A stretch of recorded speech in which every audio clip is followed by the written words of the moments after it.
Okay, Doc, let's run through this again. Sometime tonight, Kid Tannen is supposed to be betrayed by his mole, a singer named Trixie Trotter. That hot babe I saw coming out of the speakeasy. Exactly.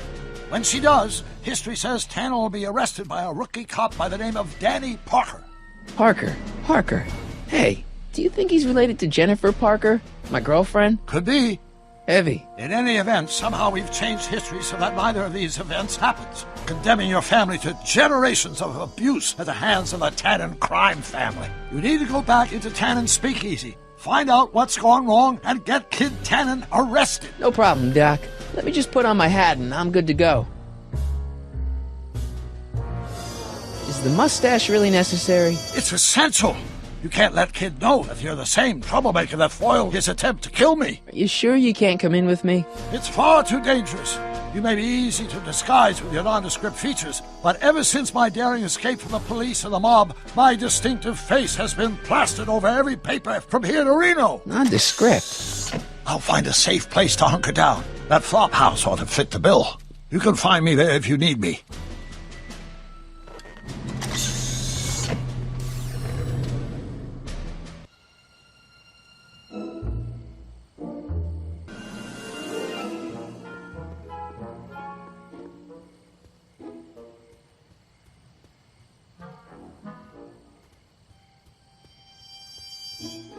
Pardon me, sir. From the way you're dressed and your general aura of seediness, I can infer only one thing. You're heading for Tannen's speakeasy. Am I right? Yeah. Can't you tell me the way? Down. Straight down. The last stop before the inferno. Unfortunately, I don't have the power to stop you, but I beg you to tarry here a few more seconds and listen to my song. Me, me, me, me, me. You say you've lost your self-respect, but you should care. What in heaven's name? Oh, sorry, Miss Strickland. Just a little experimental prototype gone momentarily awry. Mr. Brown, why is there a dog in that vehicle? Why? Well, to advance the human condition, of course. Hello, Mike. Mike? Mr. Corleone, what are you doing in that getup? I'm going undercover. How exciting! You'll have to give me an exclusive sometime. Right now, I've got some souls to save. And you'll have to get an eyeful of my newest experiment. You're not angry about the rocket drill? Water over the bridge. I've moved on to bigger and better things. Come by the gazebo when you get a chance. I'll be setting up. You won't believe what Einie and I have been up to. Famous last words. All right. Now where's that speakeasy? What's all this? These are my pamphlets, laying out in scientific detail the horrors visited upon those who succumb to the temptations of alcohol. Lost Fortnight. I am particularly fond of that one. It tells the true-life tale of Johnny, who woke up in a pile of his own sick, completely unable to remember the previous 2 weeks of his life. Heavy. Actually, the pamphlets are quite light, see? Hey, Edna. Mr. Corleone, what can I do for you? What are you doing out here in the middle of the night? Saving people from alcohol, vice, and disorder. And also keeping a lookout for hot stories. You'd be surprised how much news breaks on this corner. Broken any stories tonight? Only the usual. Mayor Thomas trying to slink out of the speakeasy. Frankie Needles crashing his car into a fire hydrant. Nothing that'll get me the front page. Broken any stories tonight? Only the usual. Mayor Thomas trying to slink out of the speakeasy. Frankie Needles crashing his car into a fire hydrant. Nothing that'll get me the front page. See ya. Keep fighting the good fight.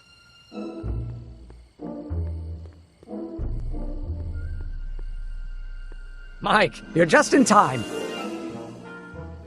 How have you been, Emmett? I know I haven't seen you in a couple of months. I'm great, and I owe it all to you. Really? Yes, that argument I had with my father during our jet drill experiment gave me the incentive to finally quit that dreary court job. I've committed myself full-time to a life of science. So, thanks for watching Einstein while I've been away. It's been a pleasure. He's proven to be a surprisingly willing test subject. It's almost as if he's been working with me for years.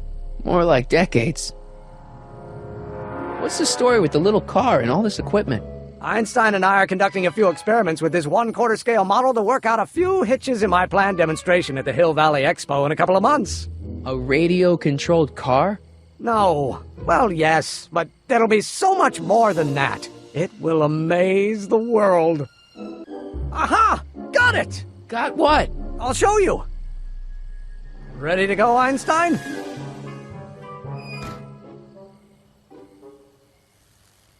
Watch this! When this baby hits 23 miles per hour, you're gonna see some serious cow flop.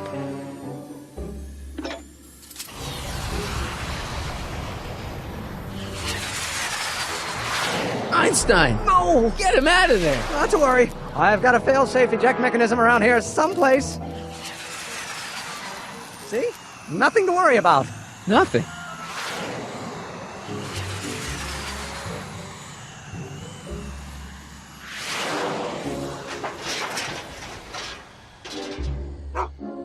I'll go see if I can find something to help.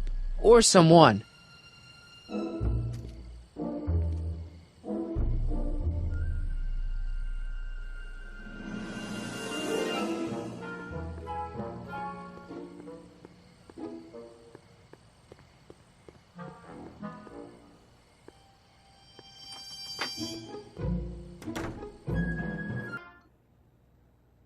Hey, Doc. How's the room?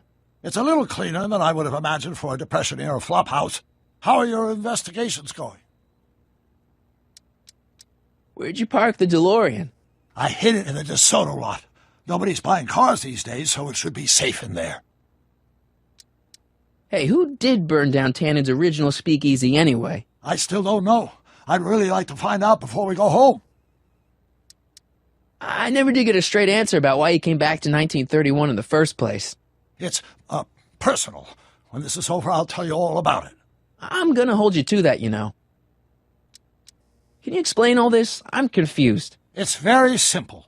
In the original timeline, Timeline A, the speakeasy arsonist was never caught, creating one of Hill Valley's enduring historical mysteries. Okay. When I traveled back to 1931, I created Timeline B, in which I was misidentified as the arsonist and subsequently killed by Kid Tannen's goons. Einstein came with me, and somehow he ended up in the DeLorean when its fail-safe mechanism triggered, sending it back to 1986. Which is where I came in. Precisely.